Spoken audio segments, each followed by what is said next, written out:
ایسی بے روی کا شکار ہو گئے، شاید اگر ہمارے علماء وہاں نہ پہنچیں تو یہ اور مزید سہولتیں تلاش کر لیں۔ میں آپ کو ہالینڈ کا قصہ بتاتا ہوں۔ چند لوگ جو پاکستان کے جو ریسٹورنٹ چلاتے تھے، ان حضرات نے ہماری دعوت کی۔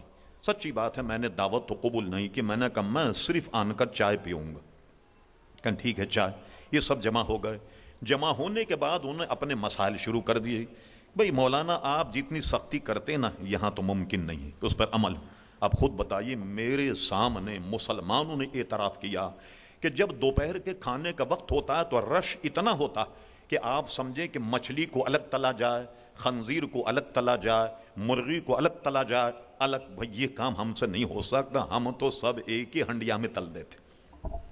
آپ اجازت دے دیجئے، تو آپ بہت اچھے مولوی ہیں کہ وقت نہیں ہوتا کہ خنزیر بھی اسی میں تلتے، مچھلی بھی اسی میں تلتے، مرغی بھی اسی میں تلتے۔ جب تیل کالا ہو جائے، یہ لیجئے، کہتے ہیں نا آم کے آم گٹھلیوں کے دام، ایک ادارہ آتا ہے اور یہ بالکل سڑا ہوا تیل یہ ہم سے لے جاتا ہے، اور سنا ہے کہ اس کی منہ پہ ملنے والی کریم بنتی ہے۔ سبحان اللہ، آپ نے دیکھا کیا سلسلہ ہے وہاں؟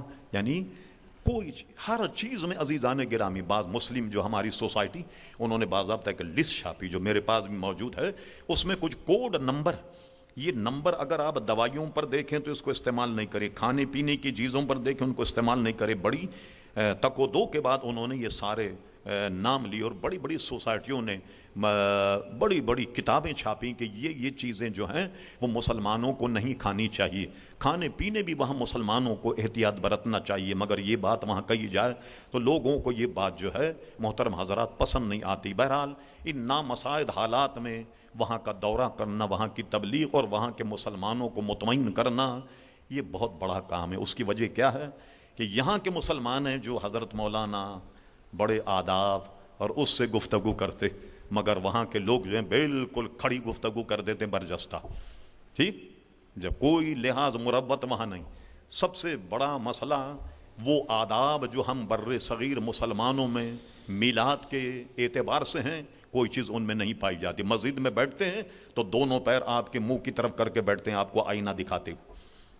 بھائی ذرا پیر سمیٹ لو تو ناراض ہو جائیں گے، اس لیے کہ نیچے بیٹھنے کے لوگ عادی نہیں، کرسی پہ بیٹھنے کے عادی ہیں، تو مولانا کو 10-15 آدمی آئینہ دکھاتے بیٹھے ہوتے ہیں، پورے پیر مولانا کی طرف کر لیتے ہیں جناب تقریر کرتے ہوئے۔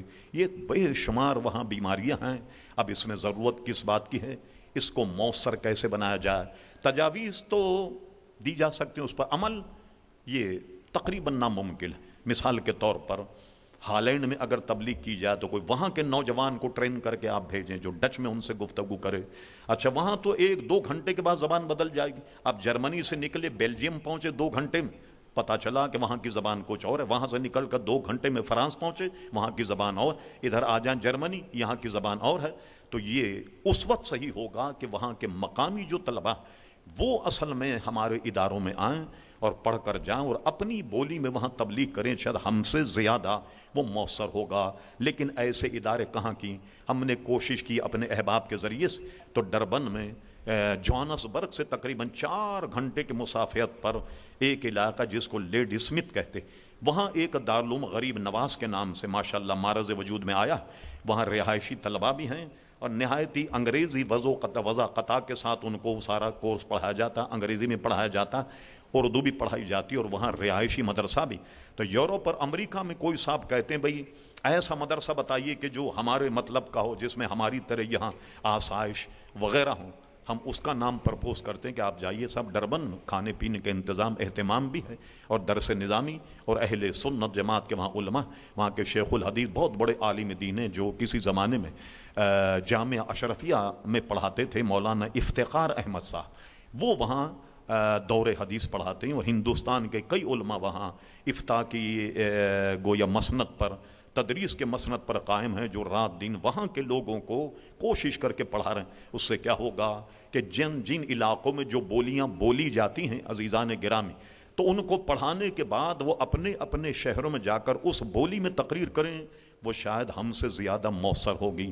یہاں ہمارے یہاں بڑے بڑے اسکالر جو انگریزی پڑھ کر کے جاتے ہیں وہ بھی بالکل غیر مؤثر ہو جاتے ہیں. اس کی وجہ یہ ہے کہ ہمارے یہاں کا لب و لہجہ اور ہے، وہاں کا لب و لہجہ اور ہے. ایک اچھے بھلے انگریزی داں بھی وہاں چلا جائے تو جانے کے بعد اس کو 2 4 8 مہینے ان کا لب و لہجہ سمجھنے میں عزیزان گرامی وقت لگے گا. تو یہ بے شمار وہاں مشکلات، لیکن اس کے باوجود جو کچھ ہو رہا ہے اللہ تبارک و تعالی کی مہربانی سے وہ اتنا نہیں کہ جتنا ہونا چاہیے. لیکن یہ ہے کہ ہم جب چلے جاتے ہیں ان شہروں میں میلاد النبی کے جلسے ہو جاتے ہیں.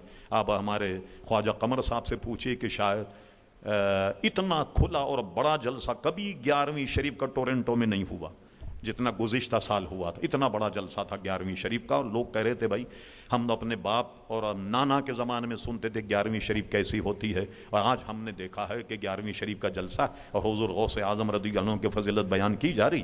یہ ہے بے شمار کمیاں ہمارے میں ہیں، لیکن ہم ہاتھ پیر پھلا کر کے بیٹھ جائیں کہ ہم تو جرمنی جانتے نہیں کیا کریں، انگریز نہیں جانتے کیا ہیں. لیکن ایسا نہیں. اس کی وجہ یہ ہے کہ دنیا جب ہم نے گھومی تو ہر جگہ وہاں ہمارے اہل سنت کے بھائی جو اردو جاننے والے، اردو بولنے والے چونکہ مل جاتے ہیں، لہٰذا کچھ نہ ہونے سے کچھ ہونا تو بہتر ہے. اس لیے ہم اس کا سفر کرتے ہیں.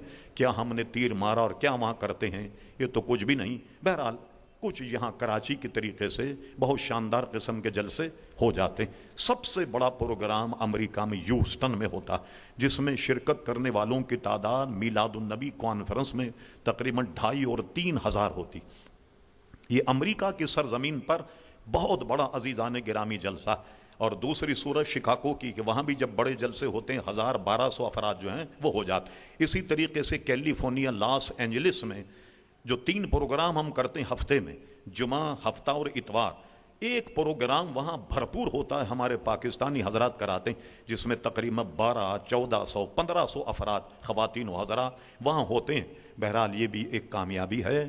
آپ دعا فرمائے کہ جو کچھ ہم کر رہے ہیں اللہ تعالیٰ اسے قبول فرمائے.